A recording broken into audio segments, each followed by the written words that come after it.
This is one of Iceland's most unforgettable midnight sun experiences. Kayaking by Mount Kirkjufell, one of our country's most iconic mountains. One of the advantages of visiting Iceland during summertime is the long daylight hours, which means that you can go exploring around the clock and experience the breathtaking views in the golden light of the midnight sun. Kirkjufell is one of the most famous mountains in Iceland and appears in Game of Thrones as the mountain shaped like an arrowhead. This tour allows you to enjoy the breathtaking view of the mountain from the water in the spectacular golden light of the midnight sun.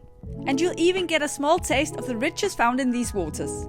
This seaweed has a slight truffle-like taste and is used to bring a touch of the sea to culinary experiences in prestigious restaurants. You don't need any kayaking experience to join the tour, as you'll be accompanied by skillful guides who will instruct you, lead the way, and make sure you have a great time.